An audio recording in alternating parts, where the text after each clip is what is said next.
Hello everyone, ये है battle through the avian 7 part 509। और अगर आपने प्रीवियस एपिसोड को ना देखा हो तो लिंक डिस्क्रिप्शन में मिल जाएगा। तो पिछले एपिसोड में हमने देखा कि शाओन एंशिएंट डेमोनिक पाइथन से फाइट कर रहा था और कुछ समय फाइट करने के बाद शाओन को समझ में आ चुका था कि एंशिएंट डेमोनिक पाइथन काफी पावरफुल है। इसलिए शाओन अपनी पूरी टीम के साथ एंशिएंट डेमोनिक पाइथन पे अटैक करने लगा और मौका देखते किंगलिंग ने अपने ट्रिपल जेट ग्रीन पावर को एक्टिवेट कर दिया, जबकि एंशिएंट डेमोनिक पाइथन शाओन की टीम की अटैक की वजह से काफी घायल हो चुका था। इसीलिए अब उसके पास इतनी पावर नहीं बची थी कि वो किंगलिंग की ट्रिपल जेट ग्रीन पावर का सामना कर सके, जबकि किंगलिंग भी इस बात को अच्छी तरह से जानती थी। इसलिए उसने एंशिएंट डेमोनिक पाइथन को अपने कंट्रोल में कर लिया, लेकिन उसने शाओन को बताया कि वो ज्यादा समय तक एंशिएंट डेमोनिक पाइथन को कंट्रोल नहीं कर पाएगी। इसलिए शाओन को जल्दी से ब्लड पूल की एनर्जी को कंज्यूम करके जल्द बाहर आना होगा। ये सुनने के बाद शाओन ने बिना समय गवाए ब्लड पूल के अंदर चला गया, जबकि 3 दिन के अंदर एंशिएंट डेमोनिक पाइथन ने भी अपने आप को किंगलिंग की पावर से आजाद कर लिया। और आजाद होने के बाद उसकी नजर अपने ब्लड पूल पे गई, इसलिए वो काफी स्पीड से उसकी ओर बढ़ने लगा, लेकिन बीच में क्यून मिर्च ने आकर उसे रोक दिया, जिस वजह से उसे काफी गुस्सा आ चुका था क्यून मिर्च पे। इसलिए एंशिएंट डेमोनिक पाइथन क्यून मिर्च को खत्म करने के लिए उसकी ओर बढ़ने लगा, पर इससे पहले वो क्यून मिर्च को चोट पहुंचा पाता उससे पहले शाओन उस जगह पे आ गया, जिसने कुछ ही अटैक के अंदर एंशिएंट डेमोनिक पाइथन को पूरी तरह से हरा दिया। साथ ही उस एंशिएंट डेमोनिक पाइथन को किंगलिंग के हवाले कर दिया। उसके बाद शाओन ने सभी को बताया कि कुछ दिन आराम करने के बाद वो सभी आगे बढ़ेंगे और अब वो सभी एंशिएंट रेलम जाने के लिए तैयार हो चुके थे।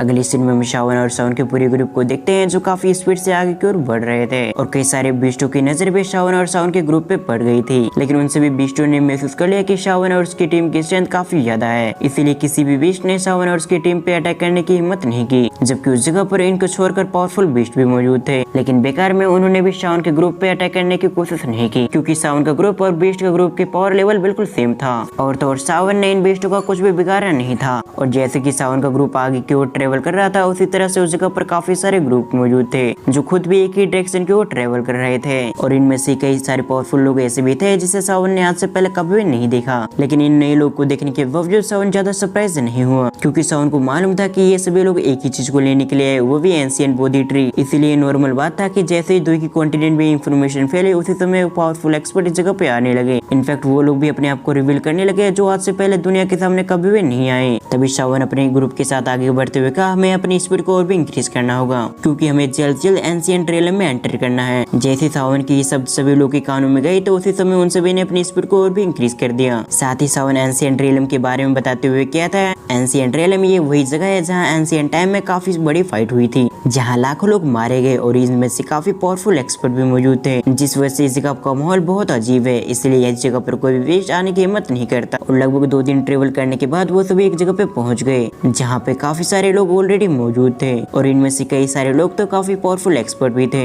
उन सभी को देखते हुए शाओन अपने पूरे ग्रुप से कहता है, हमें और भी केयरफुल रहना होगा, क्योंकि इस जगह पर एक से एक पावरफुल एक्सपर्ट्स मौजूद हैं। इसीलिए अगर हम इस जगह पर कोई गलती करते हैं तो हमारे लिए परेशानी हो सकती है, और तो और इस जगह पर कोई व्यक्ति कभी भी किसी पे भी अटैक कर सकता था। इसीलिए बेटर होगा कि वो सभी पहले से सावधान रहे। ये कहने के बाद शाओन अपने पूरे ग्रुप के साथ एक चट्टान पे आ गया, जबकि शाओन का ग्रुप फ्लावर सेक्टर डिसेबल की वजह से थोड़ा सा बड़ा लग रहा था। इसीलिए कई सारे लोग की निगाह पे शाओन और शाओन के ग्रुप पे आ गया, पर जल्दी कई सारे एक्सपर्ट्स ने अपनी नजर को फेर लिया, क्योंकि उन सभी को मालूम था कि ये लोग भी एंशिएंट बोधी ट्री के पीछे आए हैं। और तो इस जगह पर शाओन के ग्रुप से भी पावरफुल ग्रुप इस जगह पे मौजूद थे, जो शाओन के ग्रुप से कई गुना बड़े भी थे। जब शाओन ये सब सोच ही रहा था, तभी शाओन को कुछ बातें याद आई, जिस वजह से शाओन थोड़ा सा नर्वस हो चुका था। तभी शाओन अपने मन में कहता है, एंशिएंट बोधी ट्री इतनी पावरफुल है कि पावरफुल से पावरफुल लोग इस जगह पे आ चुके हैं, और तो और उन लोगों ने भी अपने आप को रिवील कर दिया है जिन्होंने आज से पहले अपने आप को नहीं दिखाया था। तो क्या शायद गूकलैंड के मेंबर्स भी एंशिएंट बोधी ट्री के पीछे आएंगे? दरअसल इस जगह पे शाओन यूनोर को मिस कर रहा था, साथ ही उसे ऐसा लग रहा था कि एंशिएंट बोधी ट्री सभी लोगों के लिए काफी रेयर है, इसलिए गूकलैंड के लिए भी काफी रेयर होगा, ताकि गूकलैंड के टैलेंटेड व्यक्ति एंशिएंट बोधी ट्री की मदद से अपनी पावर को इंक्रीज कर सके। और गूकलैंड की सबसे टैलेंटेड व्यक्ति में यूनोर भी आती है, इसीलिए अगर वो इस जगह पे आती है तो शाओन उससे मिल पाएगा। ये सब सोचते हुए शाओन अपने ग्रुप के साथ धीरे धीरे कदमों के साथ आगे की ओर बढ़ रहा था। और जैसे कि हम सभी को मालूम है कि शाओन के ग्रुप में काफी पावरफुल और काफी ब्यूटीफुल लेडी भी मौजूद थी, इसीलिए कई सारे लोग की नजर भी शाओन की टीम पे आ गई। मगर शाओन और शाओन के ग्रुप की स्ट्रेंथ को महसूस करके कुछ ने भी आगे आने की हिम्मत नहीं की, नहीं तो उन लोग को मालूम था कि उनका चैप्टर हमेशा हमेशा के लिए इस जगह पे खत्म हो जाएगा। लेकिन इसके बावजूद वो सभी शाओन के ग्रुप की लेडीज को देख रहे थे, जिस चीज की वजह से क्वीन मिर्चा और कुछ लेडीज को भी गुस्सा आ चुका था, पर किसी तरह से उन्होंने फालतू में हंगामा खड़ा करने से अपने आप को रोक रखा था, नहीं तो इस जगह पर जितने भी ठर के लोग थे उन सभी को ये सभी जल्दी मार देते। जबकि इन सभी से अलग हम शाओन को देखते हैं जो अपने ग्रुप के साथ आगे की ओर बढ़ रहा था, और जैसे जैसे शाओन आगे बढ़ रहा था उसी तरह से शाओन थोड़ा सा कंफ्यूज हो रहा था। तभी शाओन अपने मन में कहता है हम काफी समय से चल रहे हैं, लेकिन अब तक हमारे सामने ऐसा कोई व्यक्ति नहीं है जिसे हम पहचानते हो। पर इसके अलावा हम जैसे जैसे आगे की ओर बढ़ रहे हैं उसी तरह से हमारी पावरफुल लोगों से मुलाकात हो रही है, और इस हिसाब से तो हमें काफी पावरफुल एक्सपर्ट्स आगे देखने को मिलेगा। शाओन की इन बातों को सुनने के बाद बाकी लोगों ने नोट कर दिया, और लगभग कुछ मिनट के बाद हम शाओन और शाओन के ग्रुप को देखते हैं जिन्हें एक चट्टान नजर आ रहा था जिन पर कुछ लोग मौजूद थे।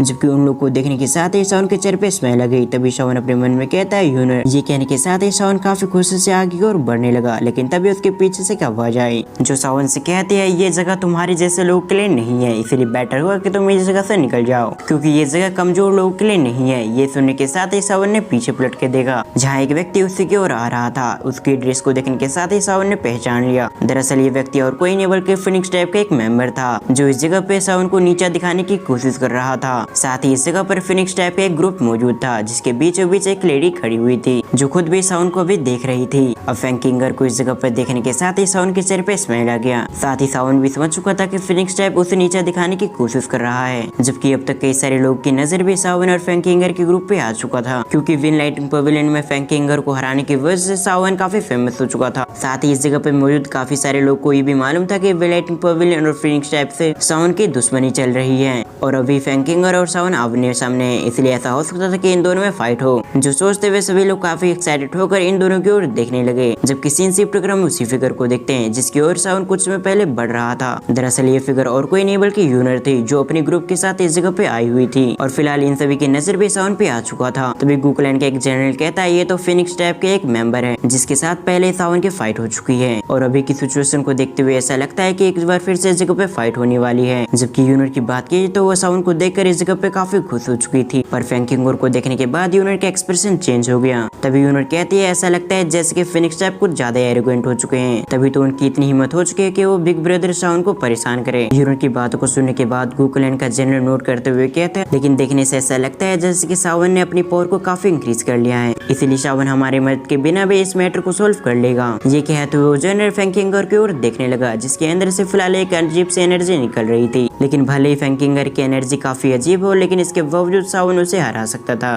क्योंकि उन्होंने गूरेलम के अंदर देखा था कि शाओन कितना पावरफुल है, इसीलिए उन सभी को विश्वास था कि शाओन इसीलिए फैंकिंगर को भी हरा देगा।